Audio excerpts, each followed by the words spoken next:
तो हाँ बच्चों, लास्ट लेक्चर में हमने डिस्कस किया था रेस्पिरेशन के अंदर क्रैब साइकिल, टीसीए साइकिल हमने डिस्कस किया था। आज हमने इसके अंदर इसकी एनर्जेटिक्स डिस्कस करनी है, पूरी रेस्पिरेशन की, एरोबिक रेस्पिरेशन की, और साथ में डिस्कस करेंगे इलेक्ट्रॉन ट्रांसपोर्ट चेन। तो पहले हम जो टॉपिक है हमारा, हम स्टार्ट करेंगे एनर्जेटिक्स ऑफ एरोबिक रेस्पिरेशन।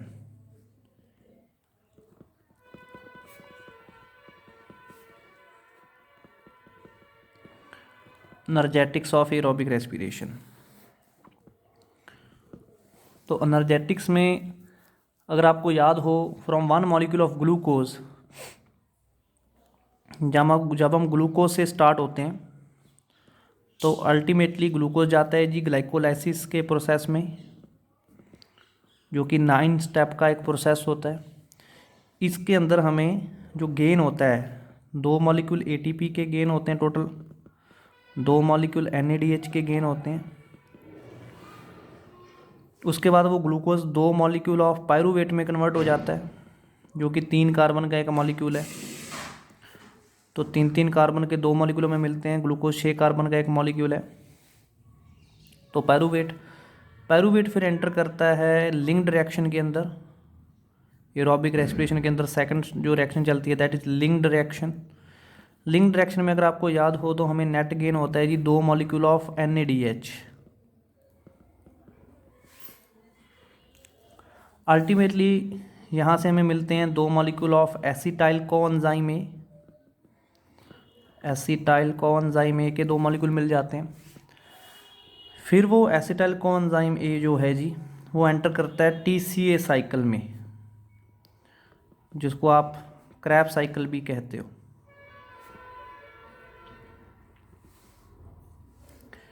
अगर आप इसमें एनर्जेटिक्स देखो टीसीए साइकिल में, तो इसमें हमें 6 मॉलिक्यूल एनएडीएच के मिलते हैं,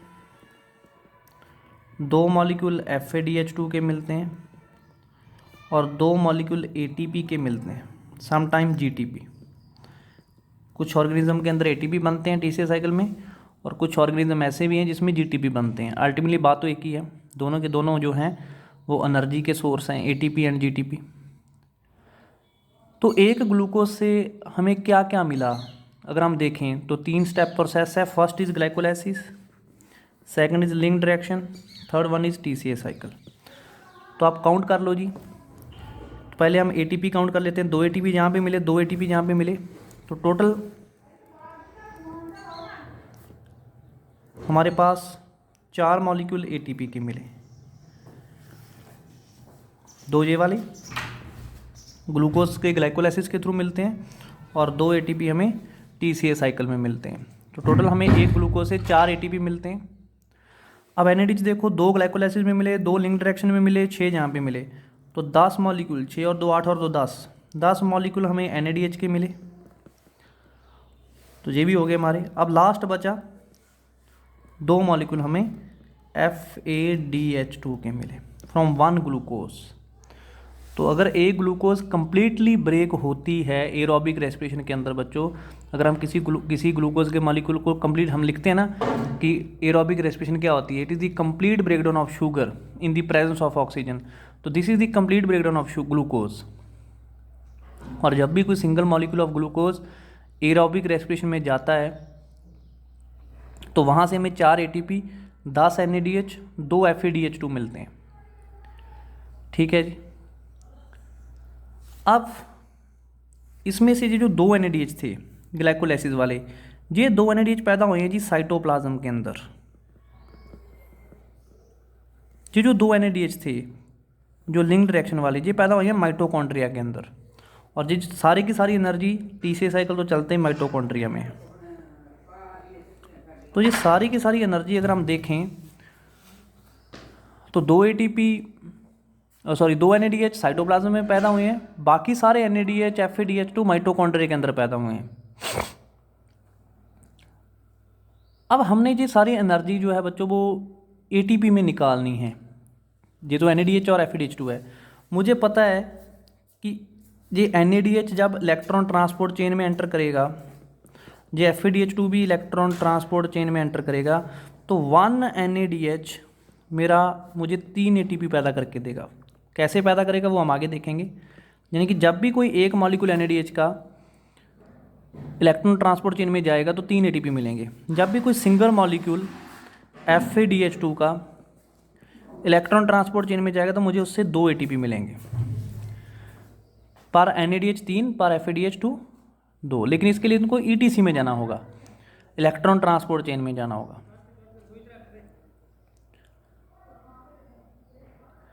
तो मेरे पास 10 NADH है तो 10 को मल्टीप्लाई कर लो 3 से, तो जहाँ पे कितने हो गए जी 30 एटीपी जहाँ पे हो गई। मेरे पास 2 FADH है, 2 को मल्टीप्लाई कर लो 2 से तो 4 एटीपी जहाँ पे हो गई। 4 एटीपी मेरे पास ऑलरेडी थे। तो अप्रॉक्सीमेटली अगर मैं टोटल करूँ 4 और 30 34 और 4 38, तो फ्रॉम 1 ग्लूकोज मुझे 38 एटीपी मिलने वाले हैं। ये आपने सुना होगा कि 1 ग्लूकोज जो है वो हमें 38/36 एटीपी पैदा करके देता है।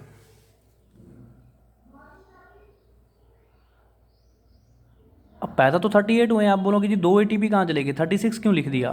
प्रोकैरियोट्स में 38 होते हैं, यूकैरियोट्स में 36 होते हैं। 2 एटीपी कहाँ चलेगी वो हम बाद में डिस्कस करते हैं। ये सारा हमने आज प्रोसेस समझना है कि एक NADH कैसे आपको 3 एटीपी पैदा करके देगा। एक FADH is equivalent to 2 ATP, 1 NADH is equivalent to 3 ATP, 1 FADH2 is equivalent to 2 ATP. तो हमने आज यही सीखना है कि एक NADH से 3 एटीपी कैसे मिलेंगे। क्योंकि मेरे पास जो ग्लूकोज ने मुझे एनर्जी दी है वो ये वाली है।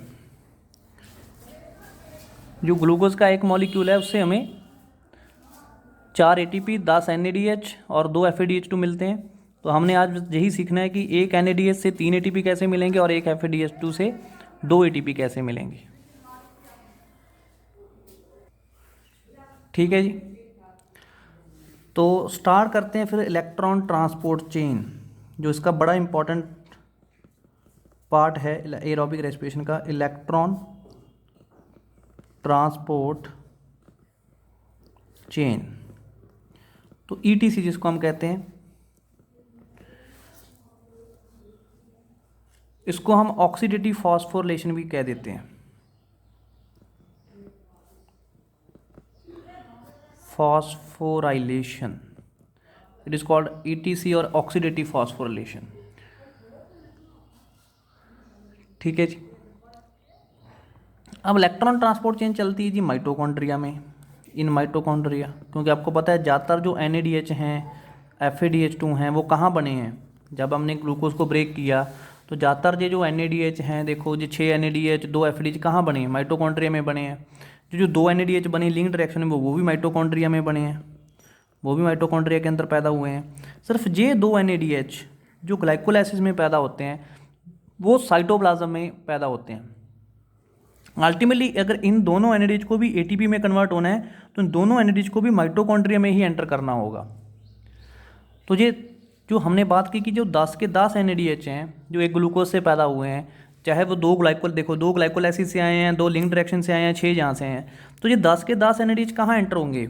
इनमें से 8 तो ऑलरेडी माइटोकॉन्ड्रिया में थे, ये 6 और 2 सिर्फ जो बाहर 2 NADH पैदा हुए थे साइटोप्लाज्म में, जो ग्लाइकोलाइसिस में NADH पैदा होते हैं। इनका मतलब अगर आप इस NADH को ATP में कन्वर्ट करना चाहते हैं तो इसको ETC में जाना पड़ेगा, और ETC कहाँ चलती है, माइटोकॉन्ड्रिया में चलती है। तो दैट इज़ वाई वो जो NADH हैं वो भी माइटोकॉन्ड्रिया में ही एंटर करेंगे। तो इलेक्ट्रॉन ट्रांसपोर्ट चेन माइटोकॉन्ड्रिया के अंदर चलती है बच्चे। माइटोकॉन्ड्रिया की इनर मेम्ब्रेन के ऊपर 5 एंजाइम होते हैं। तो suppose this is the outer membrane of mitochondria, ये आउटर मेम्ब्रेन है माइटोकॉन्ड्रिया की। This is the inner membrane of mitochondria. तो ये माइटोकॉन्ड्रिया की है जी इनर मेम्ब्रेन मेरे पास, जहाँ पे मैं लिख देता हूँ इनर मेम्ब्रेन। ये 2 मेम्ब्रेन के बीच की स्पेस है, this is inter membrane space, and this is the outer membrane. तो माइटोकॉन्ड्रिया के इनर मेम्ब्रेन पे बच्चे 5 एंजाइम होते हैं जो इलेक्ट्रॉन ट्रांसपोर्ट चेन को चलाते हैं। तो जहाँ पे होगा फर्स्ट एंजाइम, इनर मेम्ब्रेन के ऊपर पहला एंजाइम होगा जिसका नाम है जी NADH dehydrogenase, NADH dehydrogenase enzyme, first enzyme, first complex जिसको हम कहते हैं। इसी के साथ होता है सेकंड कॉम्प्लेक्स जिसका नाम है FADH2 डिहाइड्रोजिनेस। FADH2 डिहाइड्रोजिनेस जिसको हम कहते हैं जी, मैंने आपको याद करो टीसी साइकिल में बताया था, सक्सीनेट डिहाइड्रोजिनेस। तो जो सक्सीनेट डिहाइड्रोजिनेस है जी टीसीए साइकिल में भी रोल प्ले करता है, सक्सीनेट डिहाइड्रोजिनेस। यहाँ पे होता है फिर तीसरा कॉम्प्लेक्स,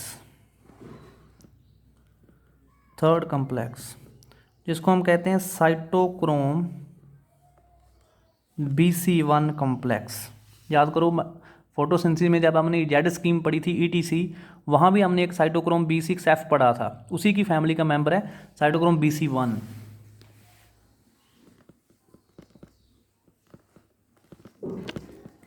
ठीक है जी।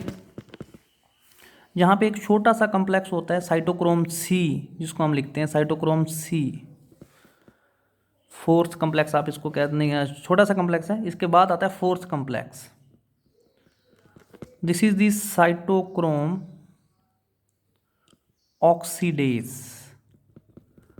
Cytochrome oxidase enzyme, and this is the last. फिर आता है हमारे पास लास्ट कॉम्प्लेक्स जो है ATM मशीन, जिसको हम कहते हैं F0F1 पार्टिकल।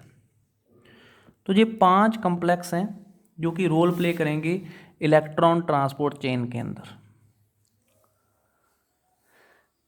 और फिर पैदा होगी ATP। यानी कि जितने भी NADH, देखो मेरे पास 10 NADH हैं, 10 NADH पैदा हुए थे और 2 FADH2, मैं इन्हीं को ATP में कन्वर्ट करना चाहता हूँ। 10 NADH पैदा हुए हैं हमारे पास एक ग्लूकोज से, 2 FADH2 पैदा हुए हैं। अल्टीमेटली जो 10 के 10 NADH ATP पैदा करने वाले हैं। कैसे पैदा होगा? अब हर एक NADH जो है, हर एक FADH2 है, वो इस कम्प्लेक्स के थ्रू पास होगा, और फिर हम देखेंगे कि एक NADH से कितने ATP मिलते हैं, एक FADH2 से कितने ATP मिलते हैं। बस ये 5 कम्प्लेक्स होते हैं जी माइटोकॉन्ड्रिया की इनर मेम्ब्रेन में, जो हमारी रेस्पिरेशन में रोल प्ले करते हैं। इसलिए हम कहते हैं कि रेस्पिरेशन कहाँ चलती है जी, मेन माइटोकॉन्ड्रिया में चलती है, माइटोकॉन्ड्रिया की इनर मेम्ब्रेन के ऊपर।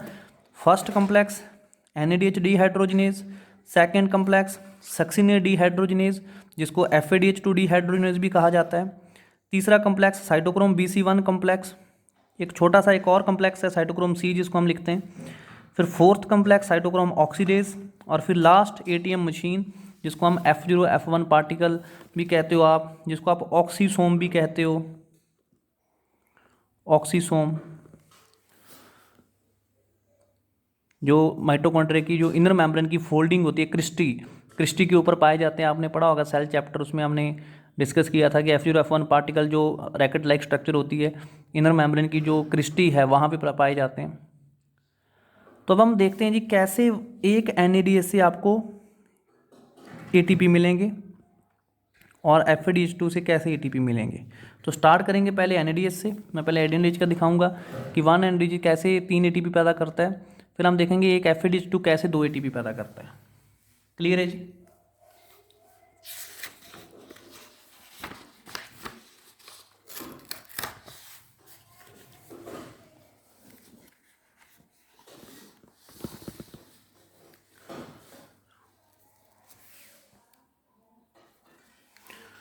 तो this is the outer membrane, मैं दोबारा से स्ट्रक्चर बनाता हूँ उसकी। This is the outer membrane, this is the inner membrane space, inter membrane space, this is the inner membrane, this is the inter membrane space. तो यहाँ पे हमारे पास है जी फर्स्ट कम्प्लेक्स NADH डिहाइड्रोजिनेज, यहाँ पे है मेरे पास सेकंड कम्प्लेक्स, यहाँ पे मेरे पास थर्ड कम्प्लेक्स,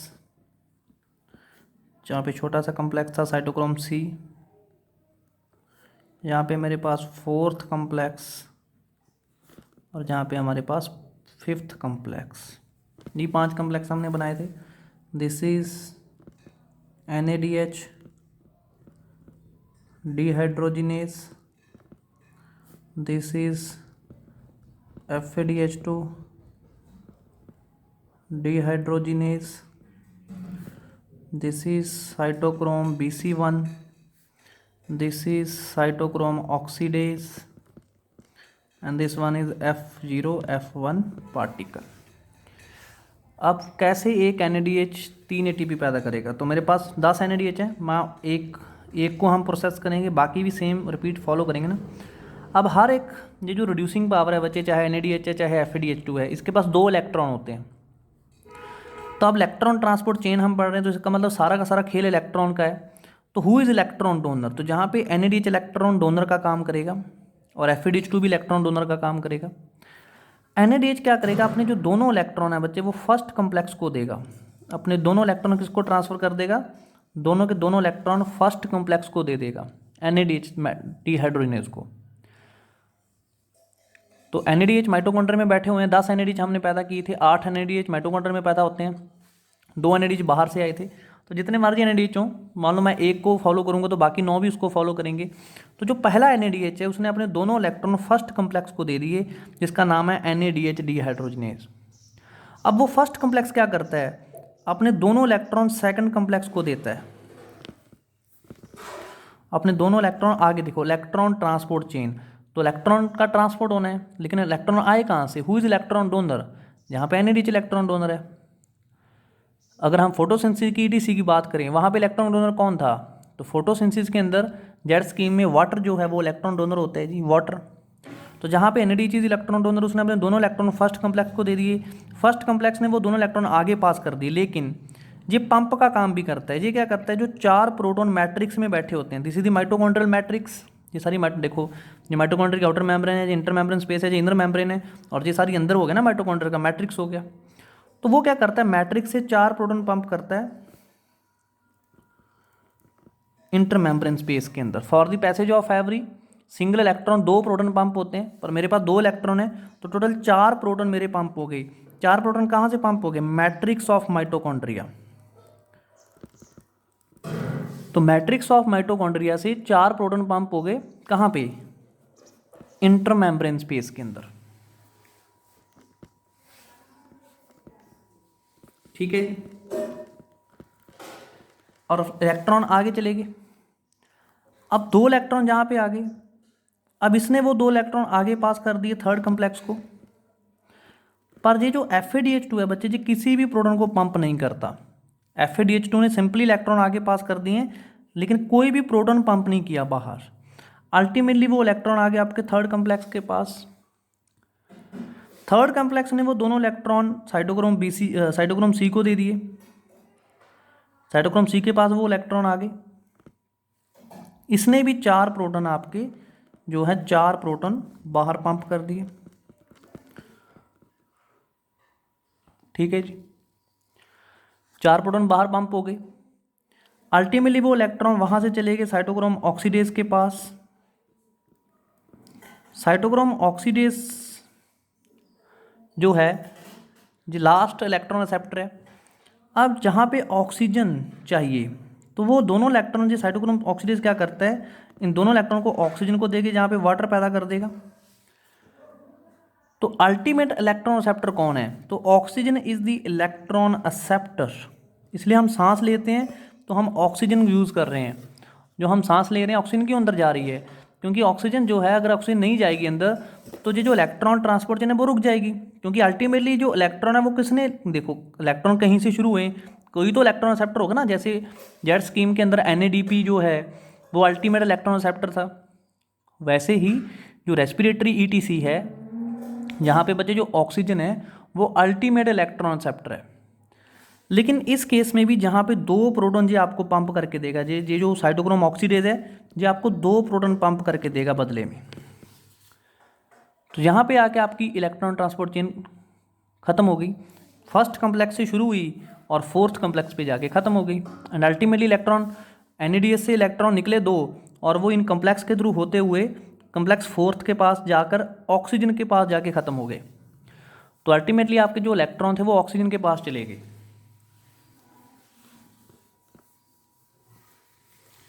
तो अब हमने पैदा करने ATP। ATP कौन पैदा करेगा? ATP तो ये प्रोटॉन पैदा करेंगे। ATP जो पैदा करने हैं तो ये प्रोटॉन पैदा करेंगे। देखो, जब एक NADH ने इलेक्ट्रॉन ट्रांसपोर्ट चेन शुरू की और जब खत्म की, तो हमारे पास टोटल कितने प्रोटॉन पंप हो गए? 4 4 8 और 2 10। तो मेरे पास 10 प्रोटॉन पंप हो चुके हैं टोटल। अब यही 10 प्रोटॉन मुझे एटीपी पैदा करके देंगे, ठीक है जी। और एटीपी पैदा किसने करने हैं? एटीपी पैदा करने इस मशीन ने, एटीएम मशीन ने, जिसको मैं F0 F1 पार्टिकल कहता हूँ। लेकिन जी इनएक्टिव होती है जी मशीन, जी F0 F1 पार्टिकल को एक्टिव करना पड़ेगा। F0 F1 पार्टिकल को क्या करना पड़ेगा जी? एक्टिव करना पड़ेगा। और F0 F1 पार्टिकल को एक्टिव करने के दो तरीके हैं, या तो डेल्टा पीएच मतलब चेंज इन पीएच में चेंज आ जाए, या फिर delta Sai membrane potential disturb हो जाए। इन दोनों में से कोई भी चीज़ हो जाए, चेंज इन पीएच में चेंज, देखो मेम्ब्रेन, ये मेम्ब्रेन है, this is the inner membrane, इस मेम्ब्रेन के दोनों तरफ या तो पीएच में गड़बड़ हो जाए, या फिर प्लस माइनस के अंदर गड़बड़ हो जाए, प्लस चार्ज बाहर चले जाए, माइनस चार्ज अंदर आ जाए। तो यहाँ पे देखो क्या पीएच चेंज हुई है? पहले हम देखते हैं क्या पीएच की चेंज होने की वजह से इलेक्ट्रॉन, ये जो F0 F1 पार्टिकल है ये एक्टिव होगा, या फिर मेम्ब्रेन पोटेंशियल की वजह से एक्टिव होगा। तो पहले हम ट्राई करते हैं पीएच को। ऑब्वियस ही बात है बच्चों, अगर प्रोटॉन कॉन्टिन्यूसली जहाँ से उठ के जाएंगे, जब एक NADH 10 प्रोटॉन पंप कर सकता है बाहर, तो मेरे पास तो एक ग्लूकोज से 10 NADH पैदा हुए हैं, तो 100 प्रोटॉन पंप हो जाएंगे। और जब अगर ऐसे ही चलता रहा, ये तो एक NADH है, एक NADH ने आपके 10 प्रोटॉन पंप कर दिए, फिर दूसरा NADH आएगा वो भी 10 पंप कर देगा, तीसरा आएगा वो भी 10, तो एक ग्लूकोज से ही 10 आते हैं। तो ग्लूकोज कौन सी एक ही होती है सेल में? ग्लूकोज भी तो हज़ारों मॉलिक्यूल हैं। तो अल्टीमेटली अगर ये प्रोसेस चलते ही रहेगा, और जो कि चलता रहता है, क्योंकि रेस्पिरेशन तो 24 घंटे चलती है, ऐसा तो है नहीं कि रेस्पिरेशन बीच में रुक जाएगी। तो अगर ये प्रोसेस चलता ही रहेगा तो यहाँ पे प्रोटॉन इकट्ठे हो जाएंगे। तो हम सोच रहे थे कि यहाँ पे पीएच लो हो जाएगी और यहाँ पे पीएच हाई हो जाएगी, ऐसे सोचा था हमने तो, क्योंकि कॉन्टिन्यूसली अगर प्रोटॉन पंप होते रहेंगे, जहाँ पे प्रोटॉन इकट्ठे हो जाएंगे वहाँ पे पीएच लो कर देंगे, जहाँ पे प्रोटॉन उठ के जा रहे हैं जहाँ से, वहाँ पे पीएच हाई हो जाएगी। बट ऐसा नहीं होगा, ऐसा होना चाहिए पर नहीं हो रहा। क्यों नहीं हो रहा? क्योंकि माइटोकॉन्ड्रिया के बच्चे जो आउटर मेम्ब्रेन है ना, this is freely permeable, this is freely permeable membrane. तो बाहर से जो वाटर है वो कॉन्टिन्यूसली अंदर आता रहता है, और वो जो पीएच का डिफरेंस है उसको डिमिनिश कर जाता है, ख़त्म कर जाता है। कभी भी पीएच जहाँ पे लो हो ही नहीं पाती। क्यों? क्योंकि जो आउटर मेम्ब्रेन है बच्चे, और जो साइटोप्लाज्म है बाहर, साइटोप्लाज्म का जो वाटर है वो बफर का काम कर जाता है, और वो वाटर कॉन्टिन्यूसली अंदर आता रहता है, और ये जो पीएच का डिफरेंस है वो कभी भी मेंटेन हो ही नहीं पाता माइटोकॉन्ड्रिया के केस में।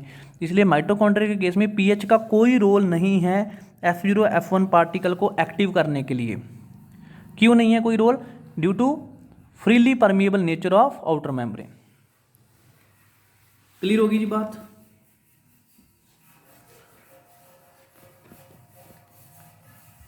ठीक है जी। तो मतलब पीएच, जैसे हमने इलेक्ट्रॉन ट्रांसपोर्ट चेन पढ़ी थी फोटोसिंथेसिस में, वहाँ पे पीएच ही मेन रोल प्ले करती है, क्योंकि वो क्लोरोप्लास्ट के अंदर चल रही थी, और क्लोरोप्लास्ट में पीएच का मेन रोल होता है इस मशीन को ऑन करने के लिए। लेकिन जहाँ पे पीएच का कोई रोल नहीं है, क्योंकि आउटर मेम्ब्रेन जो है बच्चे वो किसी भी मॉलिक्यूल को अंदर आसानी से आने देती है, और इसलिए वाटर वगैरह जो है वो इंटर मेम्ब्रेन स्पेस में फ्रीली मूव करता रहता है, और जो भी पीएच का थोड़ा बहुत डिफरेंस क्रिएट हो रहा था दोनों साइड, वो ख़त्म हो जाता है, डिमिनिश हो जाता है। फिर हम देखते हैं, चलो ठीक है पीएच की वजह से ऑन नहीं होगी, तो मेम्ब्रेन पोटेंशियल तो चेंज हो सकता है ना। देखो एक NADH ने 10 पॉजिटिव बाहर भेज दिए, 10 पॉजिटिव बाहर चले गए और 10 नेगेटिव अंदर हो गए। ऑब्वियस सी बात है, अगर 10 चार्ज पॉजिटिव बाहर चलेंगे, अंदर 10 नेगेटिव हो गए। फिर दूसरा NADH आएगा 10, तो अल्टीमेटली क्या होगा? पूरा का पूरा मेम्ब्रेन पोटेंशियल डिफरेंस आ जाएगा, मेम्ब्रेन के दोनों साइड आइंस का डिफरेंस आ जाएगा। This is called membrane potential, delta Sai. ठीक है, पीएच का डिफरेंस तो नहीं क्रिएट हो पा रहा, पर पॉजिटिव तो बाहर जा रहे हैं ना, नेगेटिव अंदर डेवलप हो रहे हैं, पॉजिटिव चार्ज बाहर जा रहा है, तो मेम्ब्रेन के दोनों तरफ मेम्ब्रेन पोटेंशियल डिस्टर्ब हो गया, और मेम्ब्रेन पोटेंशियल अगर डिस्टर्ब हो गया तो आपका F0 F1 पार्टिकल एक्टिव हो जाएगा। वो उस जो डिस्टर्बेंस पैदा हो रही है, जो मेम्ब्रेन पोटेंशियल डिस्टर्ब हो रहा है, उसको ठीक करेगा। ऐसा ही है। तो ये जो मेम्ब्रेन पोटेंशियल में डिफरेंस आ रहा है, मेम्ब्रेन के दोनों साइड पे प्लस और माइनस का गड़बड़ हो रही है, तो उसको ठीक करने के लिए आपकी F0 F1 particle become active. तो इसलिए अगर क्वेश्चन आता है कॉम्पिटिशन में, इंपॉर्टेंट पूछ लिया जाता है कि इलेक्ट्रॉन ट्रांसपोर्ट चेन जो माइटोकॉन्ड्रिया में चलती है, उसमें जो F0 F1 पार्टिकल है उसको एक्टिव करने के लिए क्या चीज़ चाहिए? चेंज इन पीएच चाहिए या चेंज इन मेम्ब्रेन पोटेंशियल? तो आप याद रखना बच्चों, जो मेम्ब्रेन पोटेंशियल है उसी की वजह से जो इलेक्ट्रॉन ट्रांसपोर्ट चेन जो है वो चलती है माइटोकॉन्ड्रिया के अंदर। क्लियर है जी। तो अब जो 10 प्रोटॉन बाहर गए हैं, अब वो वापस अंदर आएंगे और लेके कौन आएगा? FuF1 particle. और जब वो उनको अंदर लेके आएगा तभी हमारे ATP पैदा हो जाएंगे। अब ये 3-3 के ग्रुप में अंदर आएंगे, 3 प्रोटॉन पहले अंदर आएंगे, फिर अगले 3 आएंगे, फिर अगले 3 आएंगे, तो 10 में से 9 प्रोटॉन यूज होंगे। तो जब 3 प्रोटॉन अंदर आएंगे, वापस अंदर आएंगे जब, तो हमें एक ATP मिलेगा। जब अगले 3 अंदर आएंगे तो हमें एक ATP और मिल जाएगा, और जब अगले 3 अंदर आएंगे तो हमें एक ATP और मिल जाएगा। तो टोटल हमें कितने ATP गेन हो गए इस पूरे प्रोसेस में? 3 ATP। और जो 10वां प्रोटॉन बच गया वो FuF1 पार्टिकल खुद कंज्यूम कर जाता है ATP की कंसंट्रेशन को मेंटेन करने के लिए। तो जब एक NADH 10 प्रोटॉन पंप करता है, उस 10 में से 9 प्रोटॉन तो 3 ATP पैदा कर देते हैं, और जो 10वां प्रोटॉन है वो FuF1 पार्टिकल खुद कंज्यूम कर लेता है, जो ताकि ATP कंसंट्रेशन जो है वो मेंटेन रहे। तो मैंने भी तुझे ही लिखा था स्टार्टिंग में, हमने भी तुझे ही बोला था कि 1 NADH is equivalent to 10 protons is equivalent to 3 ATP। तो एक NADH से हमें कितने ATP मिलते हैं जी? 3। तो मेरे पास कितने NADH थे? From 1 glucose. जब हम एक ग्लूकोज को कंप्लीटली ऑक्सीडाइज करते हैं तो हमारे पास 10 NADH मिलते हैं, और 10 NADH को मल्टीप्लाई कर लो 3 ATP से, इज इक्वल टू 30 ATP। यानी कि एक ग्लूकोज मुझे 10 NADH देगा, और वो 10 के 10 NADH जब इलेक्ट्रॉन ट्रांसपोर्ट चेन में आएंगे तो मुझे 30 ATP देंगे, 30 ATP। हाँ जी, क्लियर होगी बात सबको? तो 1 glucose is equivalent to 10 NADH। तो सिंपली इसलिए हम लिख देते हैं कि एक NADH से हमें 3 ATP मिलते हैं जी, एक FADH से हमें 2 ATP मिलते हैं। FADH की तो हमने अभी बात ही नहीं की, अभी तक तो हम सिर्फ NADH की डिस्कस कर रहे हैं। तो एक NADH के पास 2 इलेक्ट्रॉन होते हैं जी, हर एक NADH के पास 2 इलेक्ट्रॉन होते हैं। वो दोनों इलेक्ट्रॉन फर्स्ट कम्प्लेक्स में जाते हैं। फर्स्ट कम्प्लेक्स 4 प्रोटॉन पंप करता है और साथ में उस इलेक्ट्रॉन को आगे ट्रांसपोर्ट करता है। सेकंड कम्प्लेक्स कोई भी प्रोटॉन को पंप नहीं करता, इसलिए मैंने इसकी स्ट्रक्चर भी छोटी बनाई है, क्योंकि ये पूरी प्लाज्मा मेम्ब्रेन को, इनर मेम्ब्रेन को कवर नहीं करता है। ये कोई पोर नहीं है, ये तो पोर है सारा, ये भी पोर है, ये भी पोर है। जो सेकंड कम्प्लेक्स है वो कोई पोर नहीं है, वो तो इनर मेम्ब्रेन की इनर साइड पे बैठा है, एक छोटा सा कम्प्लेक्स है।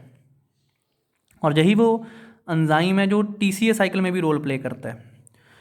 जब दोनों इलेक्ट्रॉन इसके पास आते हैं जी, उनको आगे पास कर देगा, बदले में कोई भी प्रोटॉन पंप नहीं करेगा। फिर थर्ड कम्प्लेक्स 2 इलेक्ट्रॉन आगे पास करेगा, बदले में 4 प्रोटॉन पंप करेगा। फिर साइटोक्रोम C उसको आगे फोर्थ कम्प्लेक्स को देगा। फोर्थ कम्प्लेक्स अल्टीमेटली उन इलेक्ट्रॉन को ऑक्सीजन को दे देगा। तो oxygen is the ultimate electron acceptor, इसलिए रेस्पिरेशन में ऑक्सीजन इंपॉर्टेंट रोल प्ले करती है। और बदले में ये सिर्फ 2 प्रोटॉन पंप करेगा, क्योंकि 2 प्रोटॉन इसके वाटर में चले गए हैं। हालांकि इसने भी 4 ही प्रोटॉन पंप करने थे, पर 2 प्रोटॉन इसकी ऑक्सीजन लेगी, साथ में वाटर पैदा हो गया, तो सिर्फ बदले में 2 ही प्रोटॉन पंप हुए। तो जब एक NADH पूरी तरह से इलेक्ट्रॉन ट्रांसपोर्ट चेन को फॉलो करते हैं, दोनों इलेक्ट्रॉन ऑक्सीजन के पास पहुंचते हैं, तो हमारे पास 4, 8 और 2 10, तो 10 प्रोटॉन पंप होते हैं। और जब 10 प्रोटॉन पंप होंगे तो मेम्ब्रेन पोटेंशियल डिस्टर्ब होगा। मेम्ब्रेन पोटेंशियल अगर डिस्टर्ब होगा तो FuF1 पार्टिकल एक्टिव होगा। FuF1 पार्टिकल अगर एक्टिव होगा तो वो मेम्ब्रेन पोटेंशियल को ठीक करेगा। ठीक कैसे हो सकता है? गड़बड़ कैसे हुई थी? 10 प्रोटॉन बाहर गए थे, अगर उन 10 प्रोटॉन को वापस अंदर ले आओ, अगर उन 10 प्रोटॉन को वापस अंदर ले आओ, अगर आप अंदर ले आओगे तो वो ठीक हो जाएगा। तो जब 3 प्रोटॉन अंदर आएंगे तो ये FuF1 पार्टिकल आपको एक ATP पैदा करके देगा। जब अगले, क्योंकि ये 3-3 के ग्रुप में अंदर आते हैं, तो पहले 3 प्रोटॉन अंदर आएंगे तो एक ATP मिलेगा, दूसरे 3 आएंगे तो दूसरा ATP, तीसरे 3 आएंगे तो तीसरा ATP, और एक प्रोटॉन जहाँ पे एक्स्ट्रा कंज्यूम हो जाएगा। तो इसलिए टोटल 10 प्रोटॉन मिलके सिर्फ 3 ही ATP पैदा करते हैं। तो इसलिए एक NADH बच्चे 30 ATP के इक्विवेलेंट होता है। ठीक है जी। अब बात करते हैं FADH2 की। अब सेम इलेक्ट्रॉन ट्रांसपोर्ट चेन के अंदर हम FADH2 की बात कर लेते हैं। Suppose this is the outer membrane. अब एक FADH कैसे सिर्फ 2 ही ATP पैदा करता है? This is the inner membrane, this is the first complex, this one is the second complex. अब मैं इनके नाम नहीं लिखूंगा, बहुत बार मैंने नाम लिख दिए हैं। This one is the third complex, This is cytochrome C. This one is the 4th complex and this one is the 5th complex, जिसको मैं F0F1 लिखता हूँ। अब मेरे पास तो FADH2 भी बैठा है जहाँ पे साइटोप्लाज्म मैट्रिक्स के अंदर, माइटोकॉन्ड्रियल मैट्रिक्स में FADH2, ठीक है जी। अब FADH2 जो है बच्चे, इससे 2 ATP मिलते हैं। जो फर्स्ट एंजाइम है उसका क्या नाम है? NADH dehydrogenase. जो सेकंड कम्प्लेक्स है उसका क्या नाम है? FADH2 dehydrogenase. तो जो FADH2 वो यहीं से इलेक्ट्रॉन ट्रांसपोर्ट चेन शुरू करेगा, यहाँ से, और दोनों के दोनों इलेक्ट्रॉन फर्स्ट कम्प्लेक्स के पास नहीं जाएंगे, फर्स्ट कम्प्लेक्स बाईपास हो गया।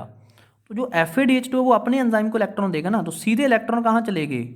इन केस ऑफ FADH2 दोनों के दोनों इलेक्ट्रॉन डायरेक्टली, यानी कि electron transport chain in case of FADH2 यहीं से स्टार्ट होगी।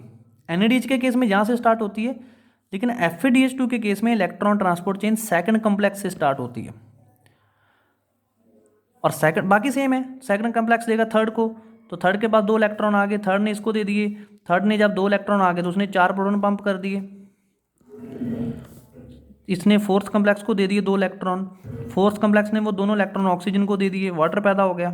बाकी सारी सेम है, लेकिन जहाँ पे 2 ही प्रोटॉन पंप होंगे। तो टोटल कितने प्रोटॉन पंप हुए? सिर्फ 6 प्रोटॉन्स, क्योंकि ये फर्स्ट वाला कम्प्लेक्स तो इसमें रोल ही नहीं प्ले कर रहा ना।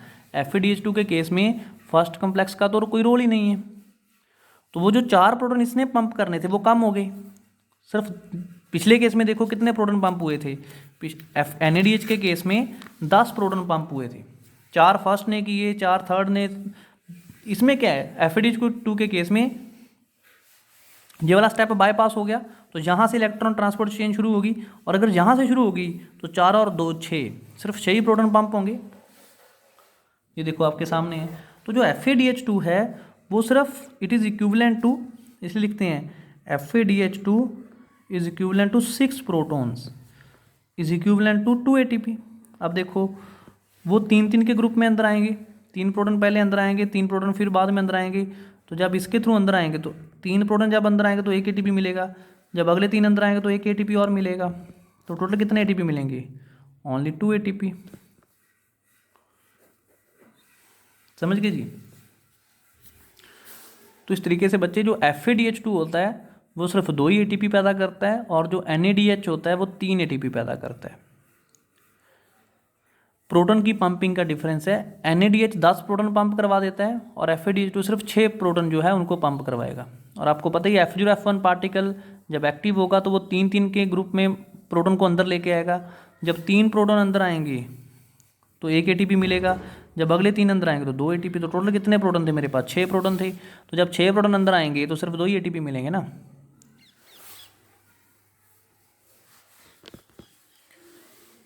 ठीक है जी। तो ये होगी आपकी इलेक्ट्रॉन ट्रांसपोर्ट चेन। बड़ा कंसेप्चुअल टॉपिक है, बड़ा इंपॉर्टेंट टॉपिक है बच्चों। तो अब हम आते हैं टोटल एनर्जेटिक्स के ऊपर।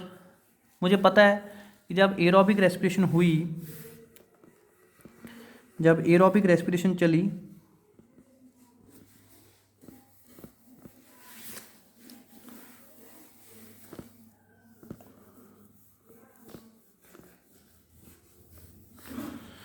तो एक ग्लूकोज से मुझे 10 NADH मिले थे, तो 1 NADH इक्विवेलेंट टू 3 ATP। ये हो गया हमारे पास 30 ATP टोटल। उसी ग्लूकोज से मुझे 2 FADH2 मिले थे TCA साइकिल में, 1 FADH2 is equivalent to 2 ATP, तो मैं इसको 2 से मल्टीप्लाई करूँगा, तो यहाँ पे हो गया मेरे पास 4 ATP। और उसी ग्लूकोज से मुझे 4 ATP डायरेक्टली मिल गए थे, 2 ATP ग्लाइकोलाइसिस में और 2 ATP TCA साइकिल में। तो टोटल कितने हो गए? 30 और 4 34 और 4 38। तो आपके सामने 1 glucose is equivalent to 38 ATP। ऐसा ही है, जब भी कोई एक ग्लूकोज एरोबिक रेस्पिरेशन में जाती है जी तो हमें 38 ATP मिलने चाहिए। प्रोकैरियोट्स में ऐसा ही होता है, लेकिन यूकैरियोट्स में 2 ATP बच्चे कम हो जाते हैं।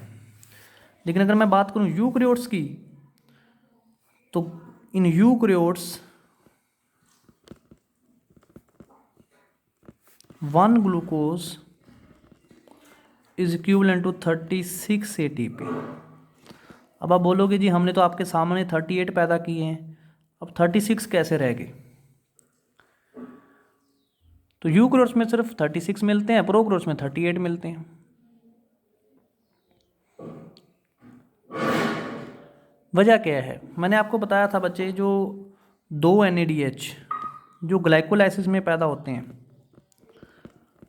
याद करो, जो ग्लाइकोलाइसिस में पैदा होते हैं, और अगर वो इलेक्ट्रॉन ट्रांसपोर्ट चेन में एंटर करेंगे तो उनको एंटर करना होगा माइटोकॉन्ड्रिया में, क्योंकि अगर ETC में आना तो माइटोकॉन्ड्रिया में एंटर करना पड़ेगा, क्योंकि यूकैरियोट में माइटोकॉन्ड्रिया होता है, प्रोकैरियोट में तो माइटोकॉन्ड्रिया होता ही नहीं है। तो प्रोकैरियोट में तो सारे के सारे NADH जो है वो साइटोप्लाज्म में ही होते हैं, और जो ETC है वो कहाँ पे चलती है? मीजोसोम के ऊपर। हाँ जी, मीजोसोम क्या होते हैं?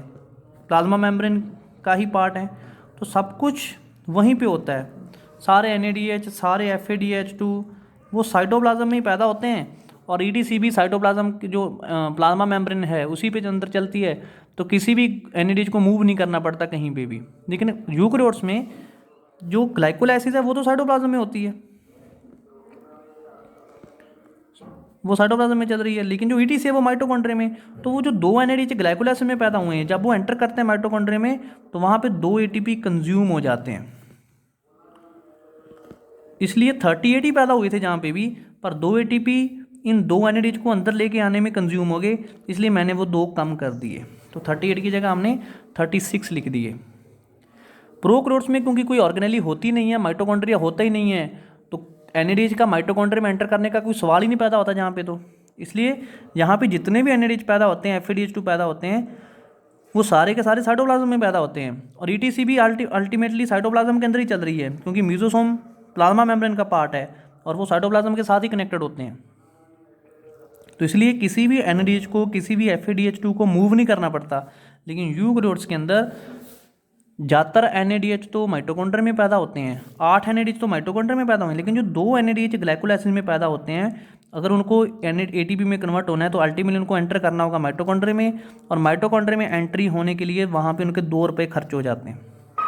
इसलिए हम लिखते हैं कि यूकैरियोट्स में 1 glucose is equivalent to 36 ATP only.